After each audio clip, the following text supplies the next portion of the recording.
Thursday, December 20th, and I'm here with Donald Dell. He's been a long-time resident of Carroll County, and we're going to talk to him today for a Carroll County Remembers interview. Don, pleasure to have you with us here today. Glad to be here. So first off, could you just tell me a little bit about, and you've been a long-time resident of Carroll County. Where did you grow up?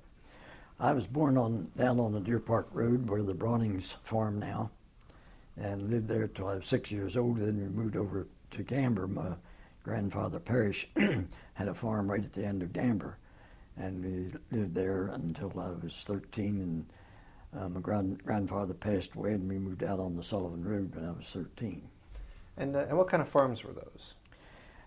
Down there was pretty much hay and wheat and corn. And that was pretty much used up by the livestock on the farm. There wasn't a lot of grain selling like there is today. And was your family is primarily farmers? Yes. And what sort of farms did they keep? Just the general farms. Everybody had some pigs and some cows and some chickens. And the corn that was raised on the farm was used for the livestock, and come the end of for the next harvest, there was some excess corn left over that was sold, and sometimes it'd be hay for sale, and the wheat grain was always sold. Okay, tell me a little about what would the in your childhood or in your teenage years, what would the normal day, average day, waking up on the farm, what would that entail?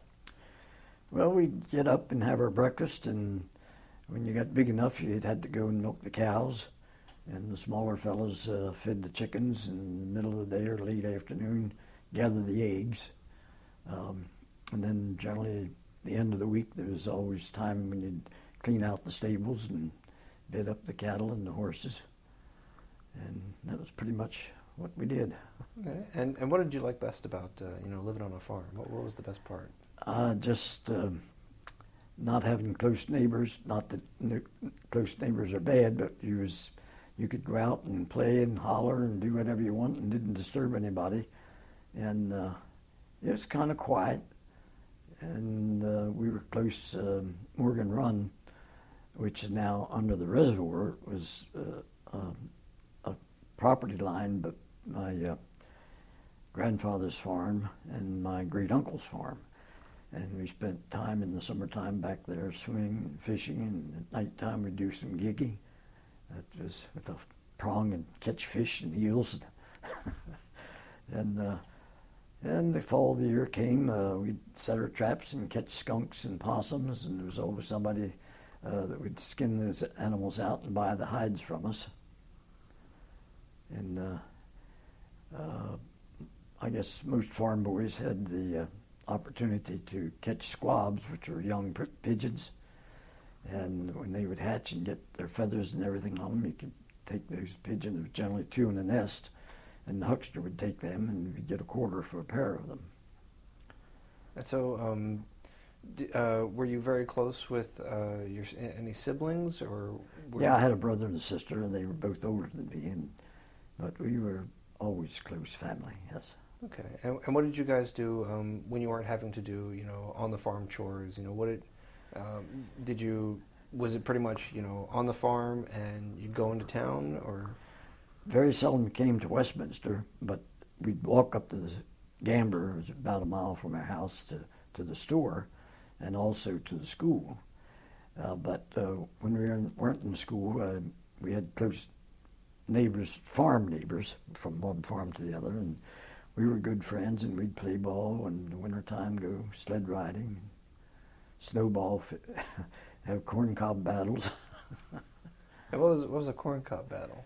Well, we husked the corn, we harvested the ear, and then we had a corn sheller that we'd crank and take the kernels off the cob, and there'd be a pile of corn cobs, and the neighbors come over, first thing you know, somebody would pick up a corn cob and hit somebody upside the head with it, and then the battle was on.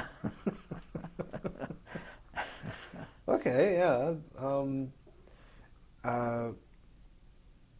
So going forward a little bit, what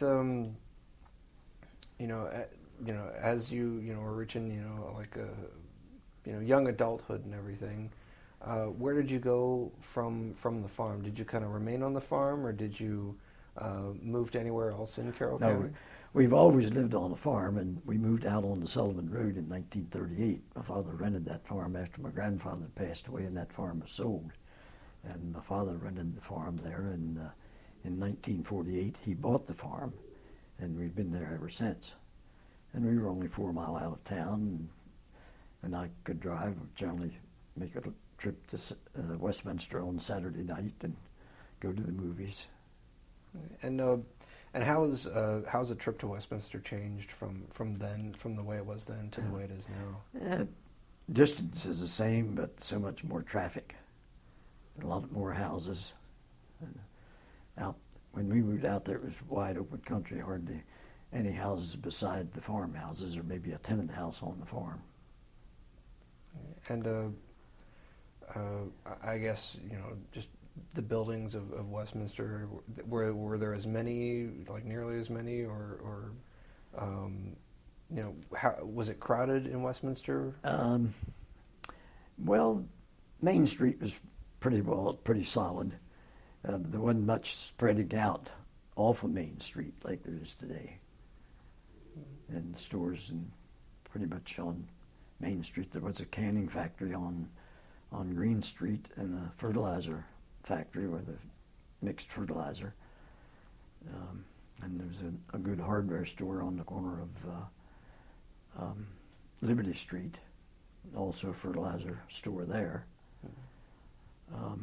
And as time went on, Southern States moved in and built their facility, as did Bauman's with their feed store. And with Farmers Fertilizer and Feed, I guess they had a facility out on the railroad next to Beacon Steel, where they manufactured poultry equipment, where the fertilizer plant was just a storage facility, and they mixed fertilizer there right along the railroad. So it seems like primarily a lot of the companies, a lot of the organizations that served the residents of the county that were located in Westminster, a lot of it was very agriculturally oriented. Yes. And I was always going to sit down and put my thoughts together. It would start out by Hahn's slaughterhouse, and that was there when I was a kid. It was always there. And then you come into Westminster, the first building on the left beyond, or this way from Hahn's, was an egg auction. And they would have, people had their poultry, and they'd bring their chickens in there and the eggs, and once a week they'd have an auction. And they'd sell ducks and turkeys and pigeons and guineas and all that kind of stuff. So that, and then come on into town was Shriver's Canning Factory, and that was a busy place in the summertime. And come on closer to town was Beacon Steel, manufactured poultry and swine equipment. And then there was the fertilizer plant and the railroad station. And just adjacent to the railroad station there in the alley, Walter Hook had a farm equipment industry or business. And then you cross Main Street, they had the Farmers Fertilizer and Feed. And opposite of that was the hardware store.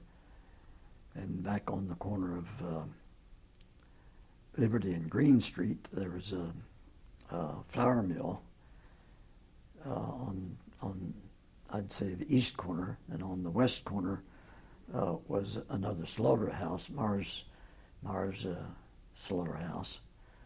And you go down Green Street, right there at the Humpback Bridge,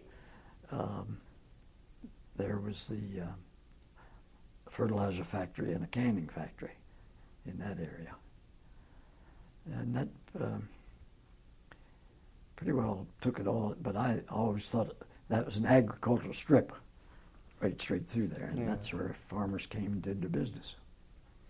And whenever you would walk into one of these stores, was it very Was it a very tight-knit community where you would see somebody who may have had a farm in like southern Carroll Pretty County? much anybody come in there knew them or knew of them. Yeah. Did anything,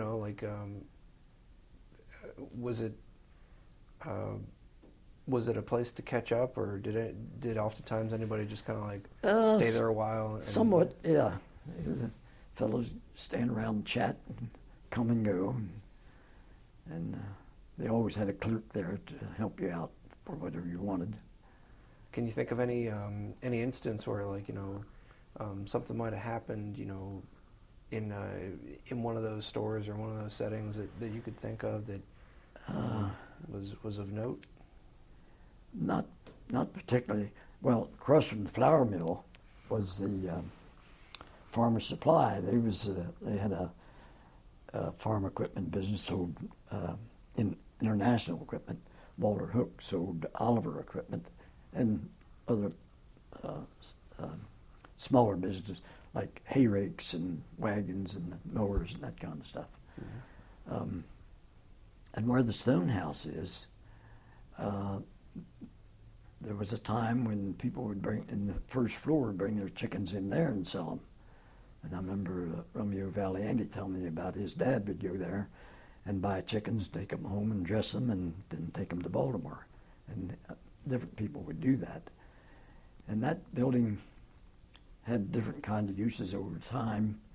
And when I was a teenager and running around, there was a dance hall on the second floor. And Jack Dalgreen had his band there, and he was good. And we'd go there and have dances on Saturday night. And what sort of band did he have? It was pretty much a country string band. Jack played the drums himself. And just tell me a little about these dances. What were they like when you would go to one? Well, it was not line dancing, but round dancing, I guess. Girl and boy would dance, and then off and on during the night they'd have Paul Jones, and everybody get in a circle, boy and a girl, and boy and a girl, and when they blew the whistle, you grabbed your partner and danced a while, and then they blew the whistle and get in a circle again, and around you go and get another partner. That was fun. Yeah. And that old floor, I don't know what kept it up there, but you get to dance and you'd feel the floor going like this. And go back to Gamber. Mr. Clint Shipley had a store there on the corner of the road that goes to Finksburg. And that was a gathering place for the people in Gamber. And the men come in there and sit on the nail kegs and tell stories during the night. And I remember him talking about one fellow could come in there and take his teeth and pick up a 100-pound bag of feed. And there was all kinds of those challenges. And one fella had a knife, and he'd throw it and make you dance around, keep your hand from hitting your foot with that sharp knife. Oh. So, and politics, man, it was hot then. These guys, there was red hot Republicans and red hot Democrats, and they almost come to blows sometimes. Really? Yeah. And on down, going towards Finksburg, just a short piece from Mr. Shipley's grocery store, was a blacksmith, and he'd make horseshoes, and you'd take your horses to him, and he'd put shoes on them. Yeah. Yeah. See, he had a pea viner on Deer Park Road, I guess. When you harvested peas, you'd haul them into this equipment and run them through the thing, and it would shell the peas. Oh wow. Okay. Yeah. And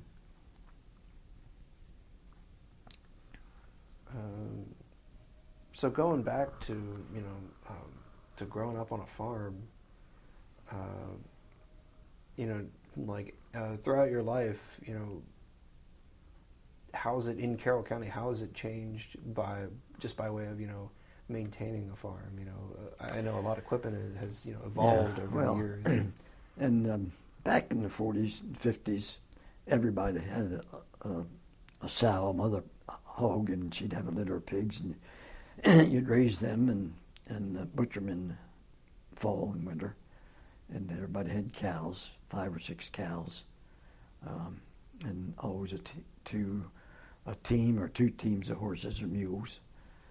And then you'd take a 12-inch plow and go out and start to plow an 18-acre field, round and around and around. And I don't see how we ever got done, but we did. And the work was, you made the hay, mow it off, and rake it up and heap it up, and come along with the wagon, stick in that heap and throw it up on the wagon.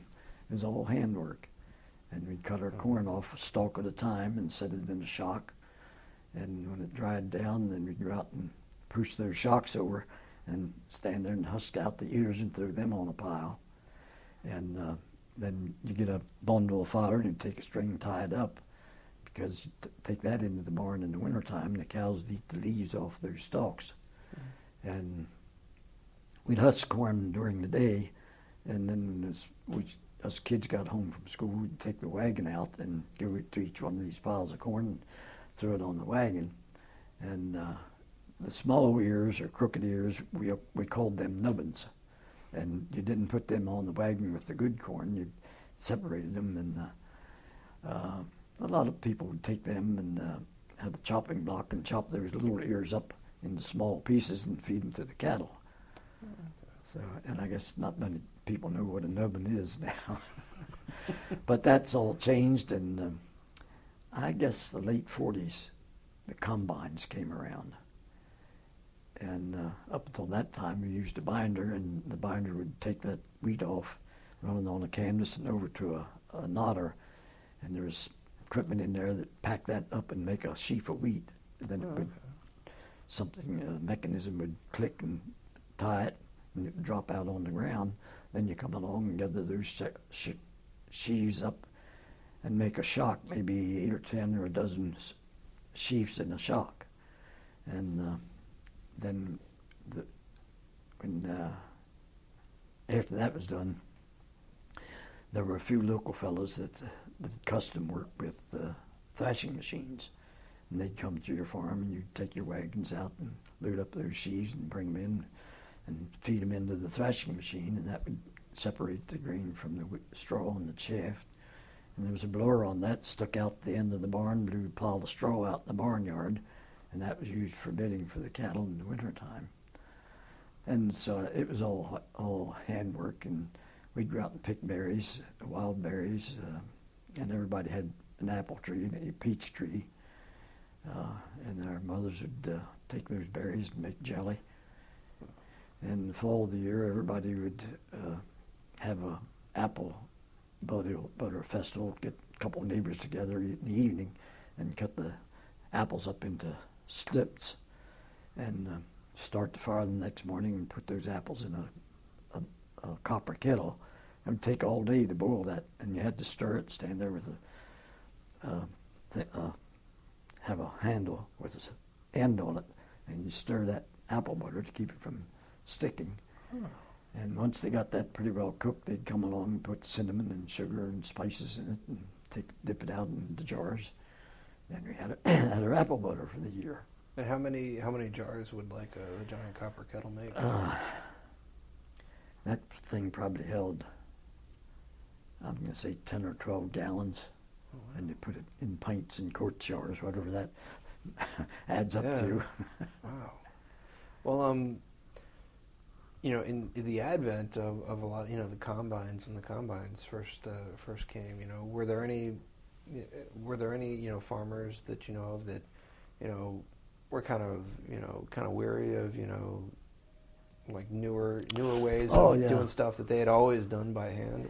Anytime something new come out, that's not going to work. You can't. That'll never work. Just spending your money for nothing.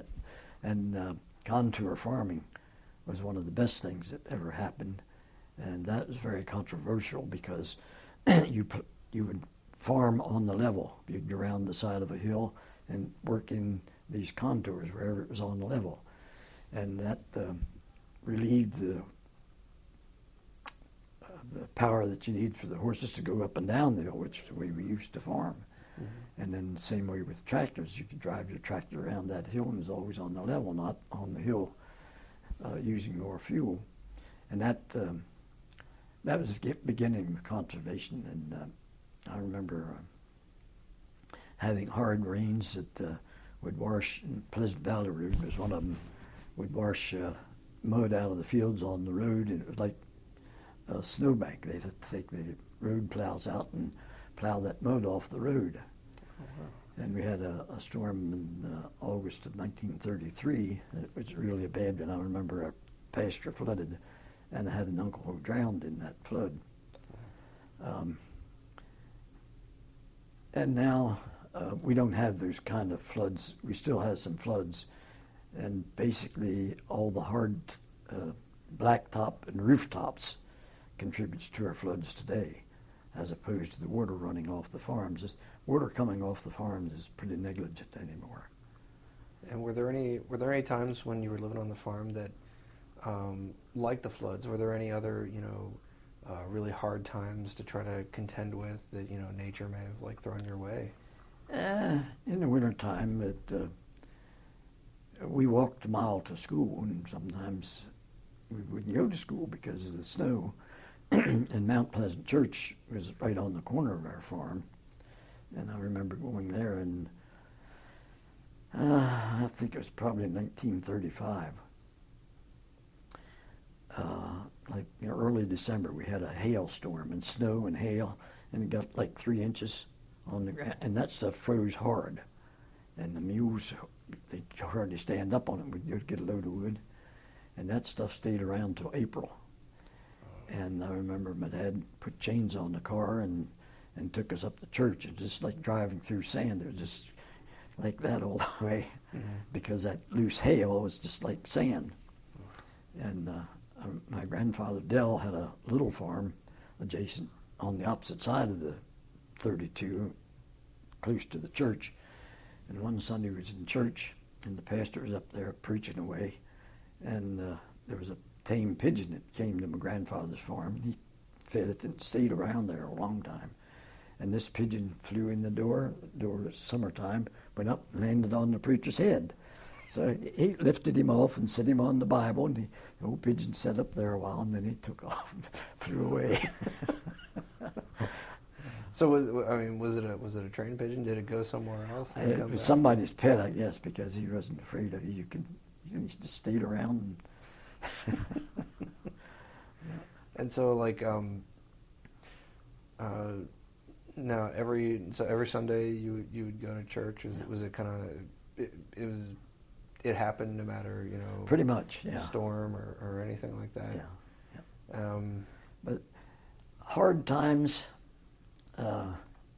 By today's standards, we were poor, really poor, but we didn't know it because everybody else was poor. And that's as far as money goes. We were wealthy because we had vegetables and pork and apple butter, and our parents would make clothes. I remember one time my grandmother made me a little plaid jacket that had a side pocket on it, and we was out husking corn. And these corn shocks, you set them up there, and they stay there 5-6 weeks, and the mice get in there and make nests.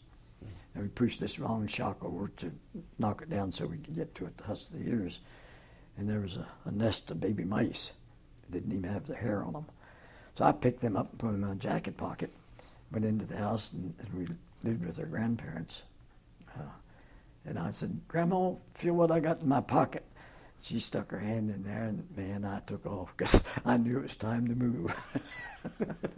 She didn't like it, right? No, she didn't like them mice with no hair on them.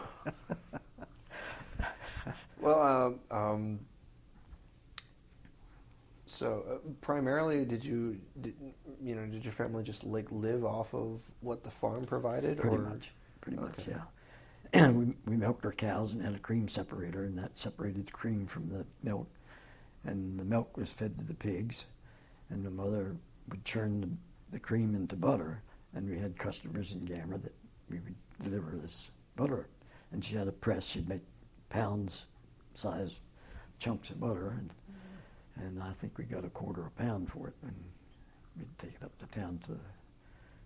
Town people didn't have cows, so they bought the butter. Mm-hmm. And I lost my track of thought here. Well, we was getting up to the advent of mechanization. And I think we bought our first combine about 1945, and that was had a 5-foot header on it. And now the boys have a combine with a 30-foot header on it. And that thing is a beautiful machine. It's just a pleasure to ride in there. It's got like a stick on it with buttons on it, and that controls the height of the header, turns it on, turns the mechanism in the combine on. Now, was this the 5-foot, or was this? This is the 30-footer. 30-foot. Okay. Yeah, the 5-footer you pulled with the tractor, and some of them had engines on them. Some of them drive the PTO on the tractor, and they had a chute there, and you'd stand on there and bag the grain. And you have a chute, you'd slide the bag off on the ground, and you had to come along and gather that up. And then the next combine we got had a 7-foot head, and it had a grain bin that caught the grain. You didn't have to bag it anymore. And this one that Greg has out there now, they was doing a test plot, and they had a wagon there with the scales on it. And I was in the combine, and Greg started to unload it, and that thing, get this right, it put 100 pounds in that wagon every second. And the combine was idling, so I don't know how fast that. I think around 300 bushel capacity, and they unload that in less than 5 minutes into a trailer or whatever. So that's can't believe what we used to do is compared to how things are today. And the balers, the first baler. Well, there were stationary balers, and you put your straw out on that stack from the threshing machine, and if you didn't need it, you had the custom guy come in with the baler, and you forked the straw into that, and the plunger would make the bales, and you'd sit on there, and it had blocks of wood with slots in them, and that would drop between making the bales, and then you'd stick a wire through that slot, and the person on the other side would stick it back, and it had a loop on the end. And that person on the end that stuck it through in the first place would get the end of the wire and stick it through that loop and wrap it around, and that tied the bale, and it was wire. And then there were some pull-type balers made that way as well, but then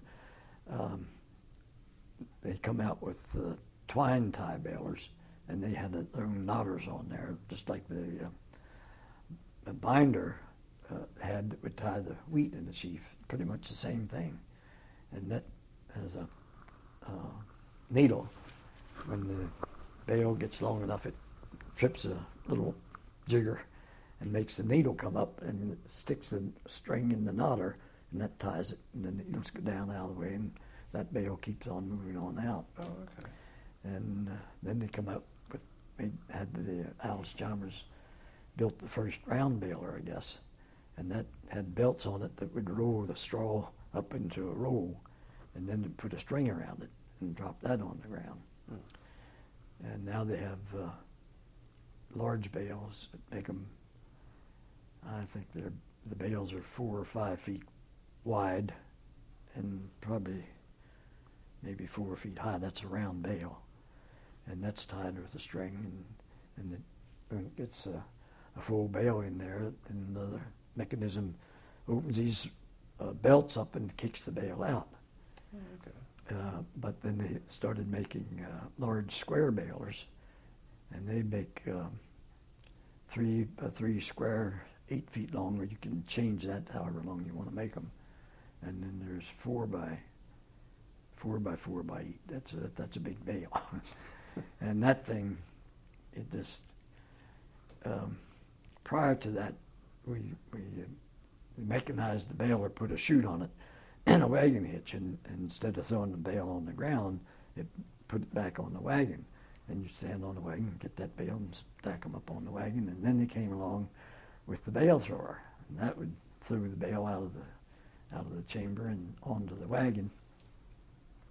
When they first came around, Claude Weilerman had a dealership there on the corner of Leicester Church Road, and they had this bale in there. He's going to demonstrate how it throws this bale out. That bale came out and went up through the ceiling of the shop. Did he just not do it correctly, or was it? That's just the way they weren't counting on it pitching that high. So it would come out there, it went high enough that it would leave the top of a wagon, and you had racks on the wagons, called them. And one time as a bale, we'd run the land out off the Shriver farm, out next to the airport, and I was baling along, and I made a turn, and it discharged the bale, and it went up. There was 2 telephone wires, went up and landed on that wire. And it was up there a couple of hours, and people come along with their cameras taking pictures of it, and it was published in the Lancaster Farmer. So, and the dairy industry is mechanized, is just as far ahead now as the farm equipment. They even have robots now to milk the cows. They're not robots that move around, but it's equipment where a cow, you entice her to come in this chute, but with feed, and then the mechanism senses that cow is in there.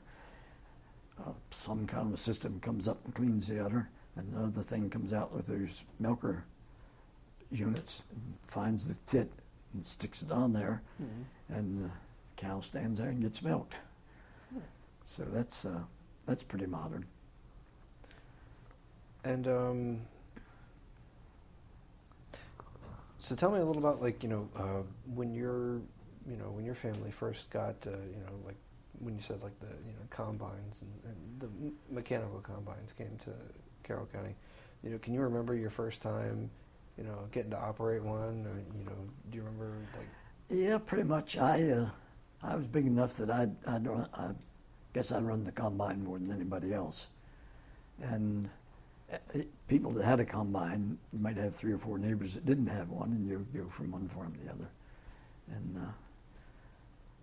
you thought you was in your glory when you had that thing. So it was a very much joint effort of, like, run the combine on your farm and then your neighbor's farm. And that still goes on today. These forage harvesters, gosh, I don't know what they cost. A big one, $200,000, I guess. And not everybody has one of them, so the guy that has one will go and fill silos for the neighbors. And will they just trade, maybe a little bit of what they harvest? My grandson started with Matt Huff. Matt had the forage harvester, and we had trucks. Of course, Matt had some trucks too, but that thing he would fill a truck in about 3 minutes. And so our fellows would take our trucks over to Matt's and help him fill, and then Matt bring his chopper over to our place and fill and chop our silage. And right now, Gary, my grandson, is working with Seller Brothers in Manchester. They have a nice chopper, and he comes and chops our stuff, and they always take our trucks over there and help them out. And a lot of that goes on today. And do they still live off the land, live off the farm like they did when you were younger? Yes. Mm-hmm. Okay. What would you say about the difference between living off the land and farming versus getting up and instead of going out and doing the chores and doing the things that you have to do, getting up and going to an office, or just a different way of living. It is completely different, and anybody that has grown up on a farm has to adjust to that factory life or shop or office, whatever. And I have one grandson that he's a fireman in Montgomery County, and if he'd get up and go to work this morning and stay all night and come home tomorrow morning, and he'd have 24 hours in, and about his shifts is so that he can help out on the farm a lot, and he does, and he loves the farm, and I know that he'd rather be on the farm every day than going to Montgomery County as a firefighter, but he enjoys that too, and it's a service that's provided, and it's good pay, and so he enjoys that. But, well, I say I couldn't do it, but I was county commissioner for 12 years and did it. But I always had a chance to go home and do something on the farm, so I wasn't that far away from it. But I don't know why I ever got to be a county commissioner, because I never dreamed of doing that. But when they created the Ag Preservation Program, I was involved in that as the vice president of the Maryland Farm Bureau. And this thing developed, and Farm Bureau was very much involved in it, as was I. And I got some visibility here in Carroll County, attending meetings. And Mr. Willard Hawkins, he was a superintendent of the schools in Garrett County, but he had a farm at New Windsor. Mr. Olin Adams, a superintendent of the schools here in Carroll County. And Mr. Gerald Richter was a principal at Westminster High School. And not all together, but individually, those guys encouraged me to run for county commissioner. What I know, I don't have a college education, but these guys are well educated, so, well, maybe they know something. So I campaigned and had some helpers, and I didn't know how to campaign.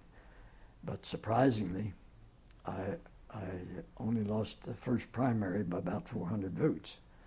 And there was businessmen, responsible people kept egging me on, so I ran the next time, won the primary, lost the general election by about 400 votes. Still, they kept egging me on, so I ran again. And that time, I got the most votes in the county. And then I served 3 terms. And that, I was very, very rewarded to have had that opportunity. But I learned so much, and I've had a good feeling about promoting the schools, the education system, and the libraries. And then people would have a problem with code regulation. And they may have a drainage ditch off of a subdivision coming across their farm, and they didn't like that. And I'd go out, and I'd go right out on the spot and see what was going on. And I helped a lot of people, and people talked to me today about how you come out there and work, and I can't even remember it. But that was fun. I really enjoyed that. And since we're on, your term as a commissioner, how would you say, like kind of education? How would you say, even specifically career in tech? How would you say that has changed over time? And how have you liked to? What did you like best about seeing it change? Well, I did like the change. And the big change was going from 3 to 5 commissioners. And it works. Any kind of government you have will work if the people in there make it work. And we have 5 good commissioners. I think they're doing a good job. But I felt like it was an expense that we didn't need, because when I was in there with 3 of us, we handled the problems in the county and did a fairly good job, I thought. I don't like the notion that they want to bring, what do you call it, government like the towns have. Can't think of the term, but you have an executive, and he manages the day-to-day operation, and then you have councilmen elected by district, and I think there's about 30 councilmen in Baltimore County. The districts are heavily populated, so they may have 3 or 4 or 5 councilmen. Like a board of aldermen of sorts. And again, that works. I think it's just more expensive, and I think, and somebody, I don't know if genius or not, he had studied and determined that 3 people can make a better decision than 1. And I feel that was true. And I would like to have seen it stay with 3 commissioners. And it sounds like there's an effort to bring, I can't think of the name of that, councilmatic government, charter government. And I don't think we need that here in Carroll County, but most of the counties are going that way. I think there's 8 counties in the state that have,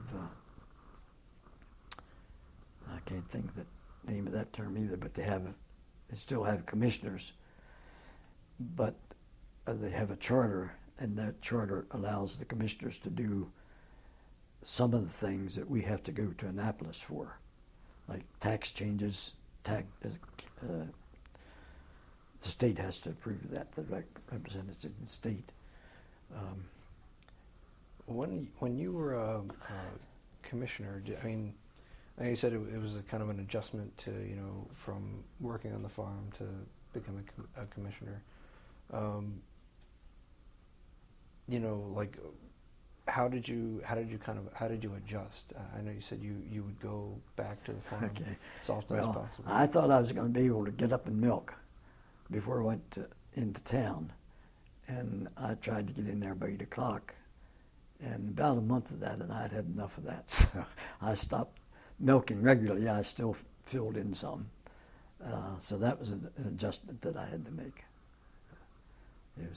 And I worked full time as a commissioner. Just about wasn't many days that I didn't get in there, and I was busy all day when I was there. Mm-hmm. So I was putting in long hours when I get up and milk before I come in. And what would you say is like the most rewarding part of working a farm, as well as what was the most rewarding part of being a commissioner? I guess they're similar in a way, because a farmer provides a service and food, and like I've been saying, we work together, and we have problems with legislation and regulations, and that's one side of the table. But the commissioner, you're on the other side of the table, and you're not that far apart from a farmer to commissioner. Mm. And commissioner salaries are set by the state delegation. Sheriff's salary is set by the delegation. School system has their own separate government, I would say, separate and apart from the county, except the budgets. And then there's always that battle when they're making the budgets: how much does the school get, and how much is left for the county? And and rightfully so, I guess, a lot of citizens think the commissioners have a lot of control over what goes on, but I forget the number now, but out of the budget, I think there's maybe, what they say, 17 or 25% of that money, which is actually the commissioners can use and have control of, because we fund the sheriff's department, we fund the health department. They're both regulated by the state, and the school system takes half of the budget. And there's what do you call them? You hear that word on television every day, but like the welfare programs, they take part of our money, and a lot of that stuff is mandated that the commissioners have to provide that money. So it's kind of limited, and most people don't realize that we don't have $400 million to do with whatever we want to do. Okay. And did you ever get any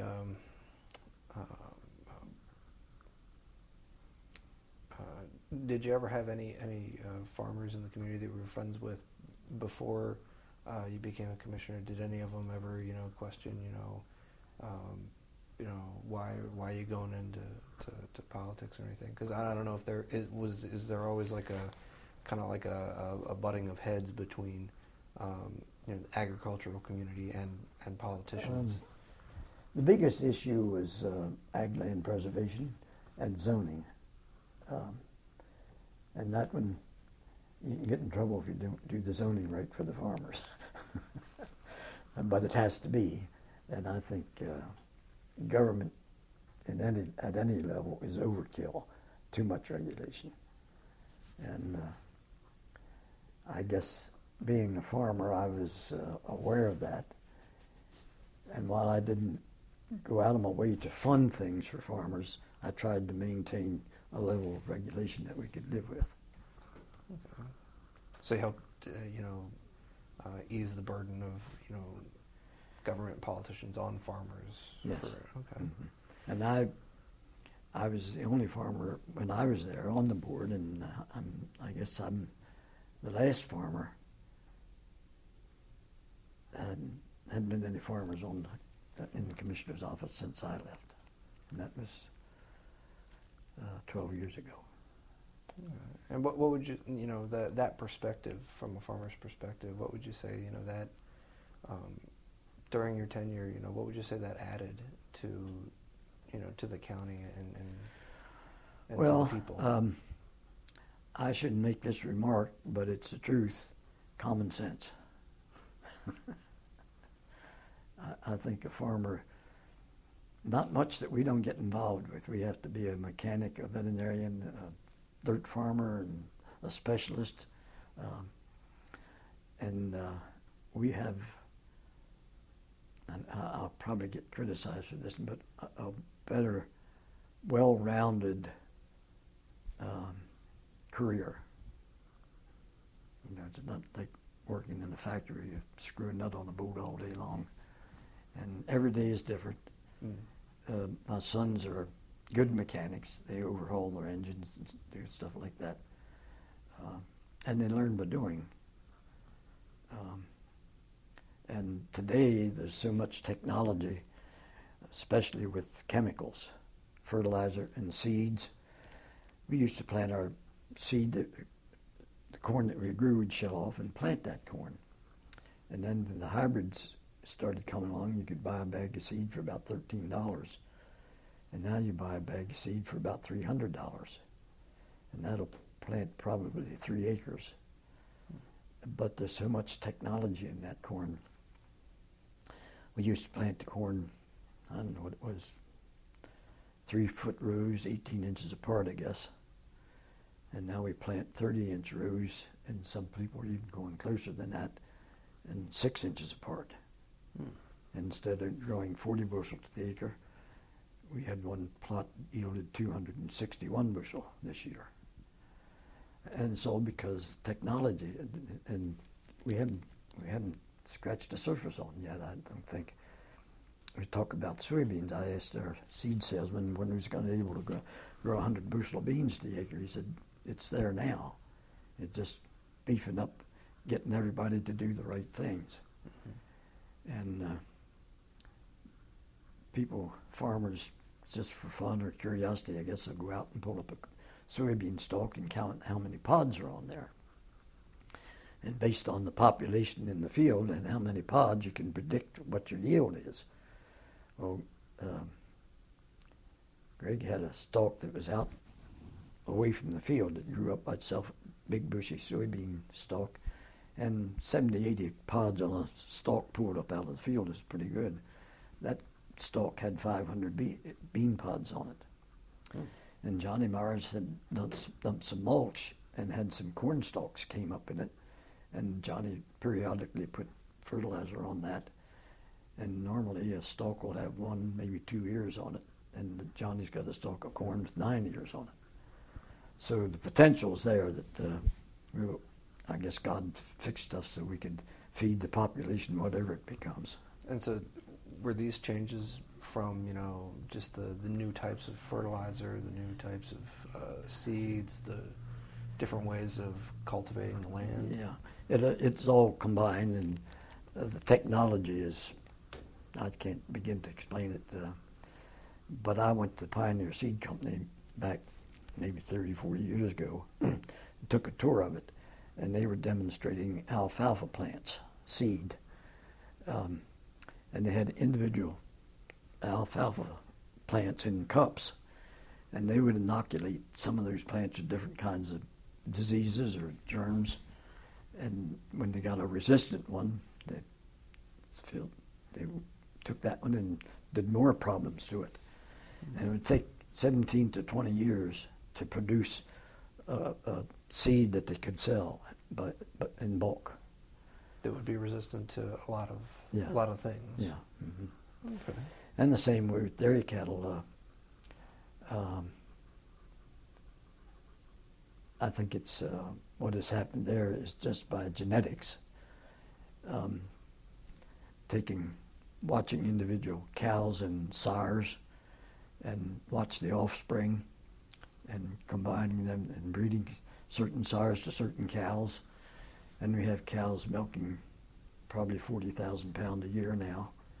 And back in 1943, when we started producing milk commercially, 50 pounds a day was really a good amount of milk. And what would that be? 8,000 or 9,000 pounds of milk annually from a cow was average. And then the average now, I think, is probably over 20,000 pounds for the, well, no, nationwide it's probably 17,000 pounds.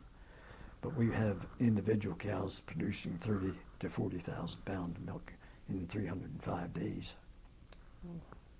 And that's all just because the research and combining these chosen genetics and producing better animals.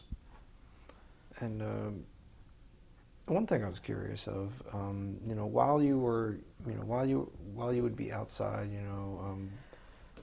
plowing fields or stalking and everything like that.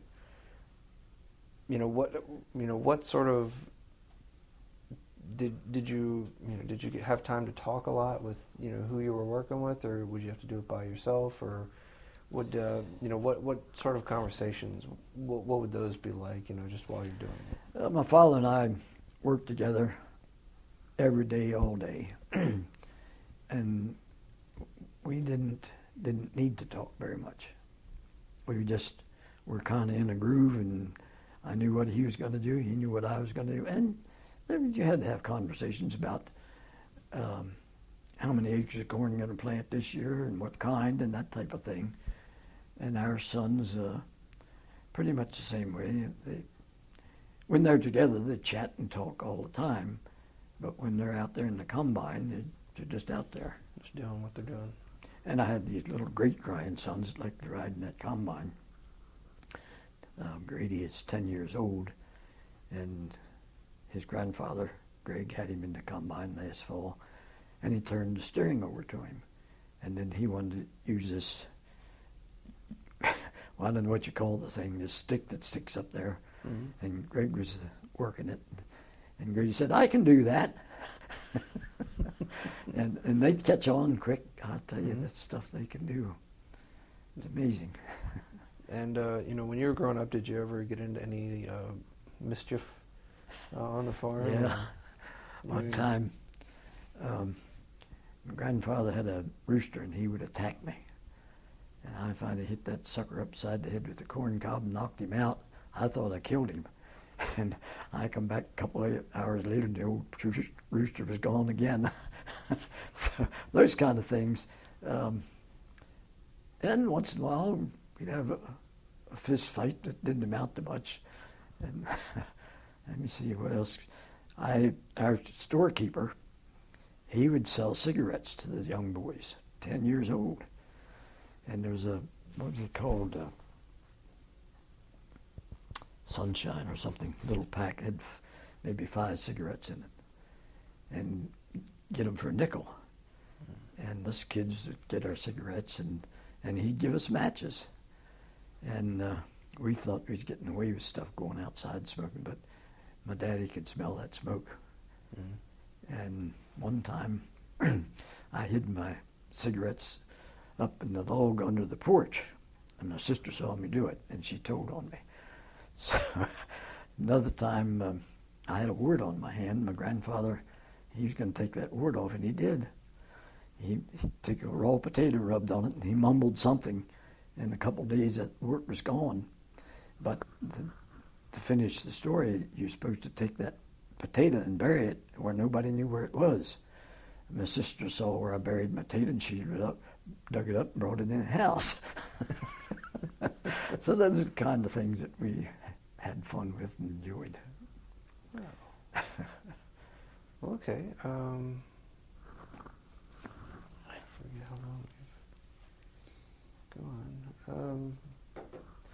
Was there any other aspects of growing up and living in Carroll County that that you would want to share and let folks know, like any experiences that you've had in this county, any things that may have happened that folks really should know about? I'll go straight offhand. I'd have to say that farmers are pretty generally neighborly, one to another, whether you're in Tawnytown or Sykesville. Mm-hmm. And that is good neighbor policy. My father got his arm caught in our corn picker, and it killed him in 1959. And he just started to pick the corn. And within a week, a couple of days maybe, there was 1, 2, 3, 4, 5, 6 different neighboring farmers brought their corn pickers in and harvested that corn for me. And that happens. So those are events that are newsworthy, I think. It's just the attitude of farmers. I guess a lot of folks might forget how hazardous, it can be. It really is hazardous, yeah. Would you say, like, growing up as a family on a farm, what is there about like a farm family versus maybe like a